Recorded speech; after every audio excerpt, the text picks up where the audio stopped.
Әбдімомынова Ділдаш Қаппарқызы. Бүгінгі пән кәсіптік оқыту әдістемесі.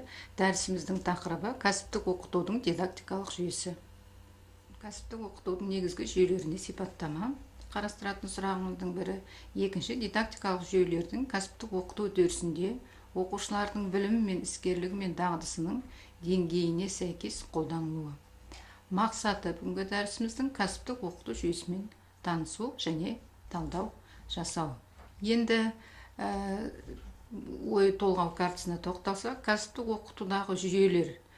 Кәсіптік оқытудағы жүйелер деген сөздің құрамында немесе жүйелерге кіретін құрамдас бөліктеріне жатады. Есімізге түседі пәндік, операциялық, конструкторлық, технологиялық, операциялық кешендік, проблемалық, аналитикалық, операциялық пәндік және моторлық жаттығу жүйелері. Енді осы өздеріңіз көріп отқандай, кәсіптік оқытудағы осы аталған жүйелердің бір-біріне байланысы және кәсіптік білім беру жүйесіндегі алатын орнына алдағы уақытта қысқаша тоқталып өтетін боламыз. Болашақ технология пән мұғалімдерін жоғарғы оқу орындарында еңбекке дайындау бағыты бойынша даярлау өндірістік жағдайда жүзеге асырылады екен. Ендеше өндірістік оқыту дегеніміз не? Бірінші, біз өндірістік оқыту жүйесіне анықтама беріп алғанымыз жөн. Еңбек өнімділігі мен белгілі бір біліктілік деңгейінде нақты жұмысшы кәсібі бойынша жұмысқа қажетті білім, іскерлік, дағдылар жүйесімен оқушыларды қаруландырудағы педагогикалық үдеріс деп түсіндіріледі екен. Өндірістік оқыту кәсіптік оқытудағы оқыту жүйесіндегі ең бір маңызды оқытудың жүйесі болып табылады. Ендеше өндірістік оқытудағы барлық жүйелер өзара байланыста біртұтастық түзетін элементтердің бірлігі ретінде қарастырылады екен. Сонда біз қосып бұл кәсіптік оқыту жүйе деген сөздің өзінің мағынасында тұтастық түзетін элементтердің бірлігі ретінде қарастырады екен. Ал өндірістік оқытудың жүйесі деп еңбек өнімділігіне тән белгілі біліктілік деңгейіне нақты жұмысшы кәсібі бойынша жұмысқа қажетті білім, іскерлік және дағдылар жүйесімен оқушыларды қаруландырудағы педагогикалық үдеріс деп түсіндіріледі деп біз жаңа айтып өткенбіз. Ал өндірістік оқытудың жүйесі деп біз жаңа өндірістік оқытуға анықтама бердік. Енді жүйесі дегеніміз не? Бұл іріктелген оқу материалдарының құрылымдық өңдеу. Оны дидактикалық талдау, бөлу, оңайлату, қайта топтау, қажет жағдайда тұтас біліктілікті бұзбайтын көмекші материалды енгізу деп түсіндіріледі. Жоғарғы оқу орындарында оқыту үдерісін оқытудың өндірістік жүйелеріне негіздей отырып жүргізеді. Оларды көбіне өндірістік оқыту жүйесі деп атайды. Өндірістік оқыту жүйесі деп тиісті білімі мен іскерлігі бар, жұмысшы мамандарын құзыретті деңгейде даярлауға қажетті, технологиялық және техникалық білім беруге бағытталған дидактикалық және өндірістік үдерістерді мақсатты түрде біріктіру арқылы оқыту айтылады екен. Өндірістік оқыту жүйесіне анықтама беріп өттік. Жалпы өндірістік оқыту дегеніміз не? Өндірістік оқыту жүйесіндегі өзара жүйелердің бір-біріне байланысын байқадық. Ендеше өндірістік оқытудың негізгілері не болып табылады? Бұл заттық, операциялық заттық, моторлы дайындық және операциялық кешенді жүйелер жүйесі жатады. Кәсіптік оқыту жүйелерінің өзі біз жаңа атап өткендей пәндік, операциялық, моторлық жаттығу, конструкторлық, технологиялық, проблемалық, аналитикалық, операциялық кешендік және операциялық пәндік деп айтқан болатынбыз. Ендеше осылардың әрқайсысына осы жүйелерге кеңірек тоқталып өтсек. Ендеше оқытудың заттық жүйесі деген нені білдіреді? Көбінесе бұл топта ешқандай теориялық негізсіз баланы бір нәрсе жасай алуға үйрету заттық жүйесі.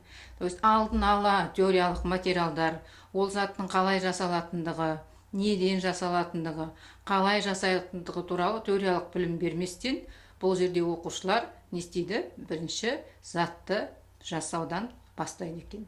Көбінесе бұл қолөнер бұйымдарын жасау кезінде көрініс табатын жүйе. Келесі жүйе бұл өндірістік оқыту жүйесінің операциялық оқыту жүйесі. Ғылыми негізде тұңғыш рет қолданыла бастаған түріне жатқызылады екен. Бұл 16-18 ғасырларда мануфактура өндірісі жеке өндіріс үдерістеріне бөлшектене бастады.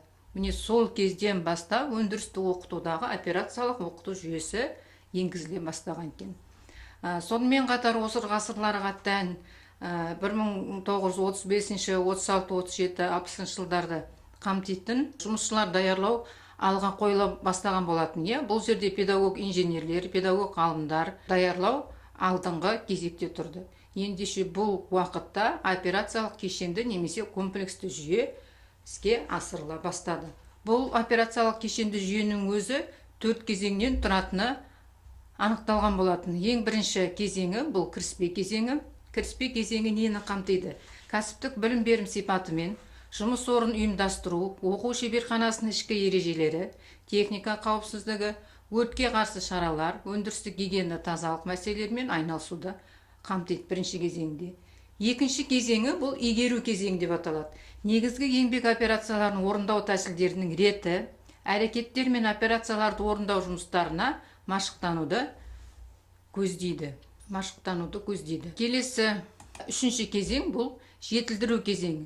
Жетілдіру кезеңінде мамандық бойынша тиісті құзыреттіліктерге сәйкес кәсіптік білім мен іскерлік қалыптастыруға бағытталған өндірістік тапсырмаларды өз бетінше жасау қарастырылады.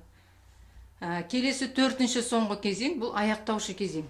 Аяқтаушы кезеңде үйренуші жұмысшының базалық кәсіпорында мамандығы бойынша штатты жұмысшы болып қызмет етуімен шектеледі екен. Ендеше осы аталған жүйе бойынша, жаңа айтқан заттық операциялық заттық жүйе бойынша бұл кешенді операциялық жүйенің кезеңдеріне талдау жасаған болатынбыз. Келесі өндірістік оқыту жүйесі бұл өндіріс пен кәсіптік білімнің дамуына байланысты қалыптасып отырады екен. Кәсіптік білімге жеке өндірістік оқыту жүйесі бұл тығыз өзара байланыста қалыптасады. Өндіріс онша дамымай тұрған кездері жұмысшы мен маман даярлау салалары бойынша айтарлықтай ағаш өңдеу, металл өңдеу, слесарлық өңдеу, тері өңдеу, мата өңдеу тағы басқа жеке дара оқу бойынша мамандар өзі даярланып келді. Технологиялық үдеріс жүзеге асқанша оның мазмұны мен операцияларға бөлу жүйесі еңбек элементтерінің белгілі оқу компоненттерін ескереді. Осындай оқу жүйесін құраушылар оны шеберлік тәсіл элементі деп атады. Оқытудың келесі бір жүйесі бұл моторлы дайындық жүйесі. Операциялық жүйенің жеке нұсқасы және ол жұмысшы қозғалысы мен элементтерін дамытуға бағытталған. Оқытудың моторлық дайындық жүйесі дегеніміз не? Айталық қандай да бір операциямен айналысатын жұмысшы сол операция кезеңінде өзін сол элементтермен жұмысшы қозғалысы сол бір операцияны күнде қайталау арқылы онда моторлық дайындық жүйесі қалыптасады екен. Біз айтып өткенде операциялық кешенді немесе комплекс жүйесіне басшылық еткен мұнда жұмысшы орындау кезеңдері іске асырылған. Бұл біз атап отырған моторлық дайындық жүйесі мен кешенді комплекс жүйесі неге қалыптасқан? Бірыңғай кезеңдерге бөлініп, сол кезеңдер бойынша іске асырылған. Бірінші кезеңінде оқушылар еңбек қозғалыстарына дағдыланған, олар токарь мамандығын даярлауға бөлінетін 400 сағаттың 5%-ын ғана қарастырған.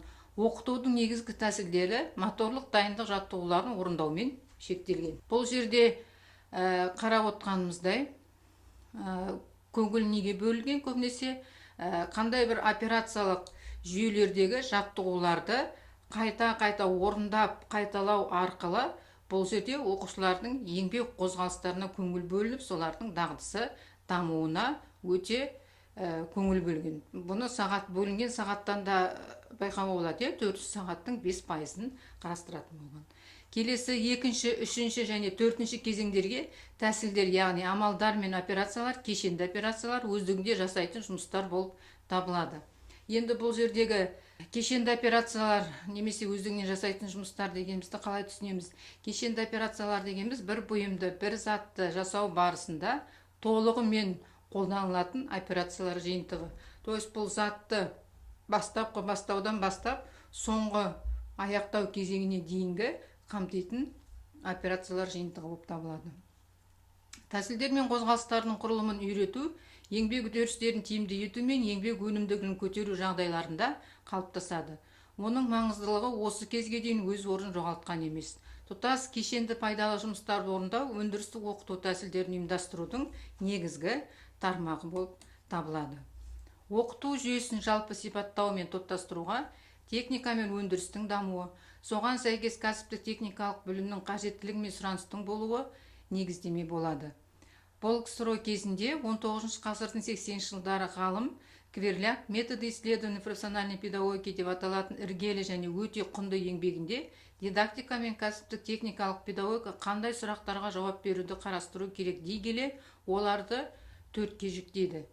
Ол бірінші, не үшін оқыту керек, не үйретіледі, қалай оқыту керек, оқыту не береді деген сұрақтар төңірегінде жауап берілуі тиіс деп есептеді. Біріншіден, техника мен технологияның заманауи дамуына байланысты білікті мамандар даярлау қажеттілігінен осы кезге дейін оқыту оқушының есте сақтау қабілетін дамытуға бағытталса, қазіргі кезеңінде оның ойлау қызметін дамытуға бағытталады.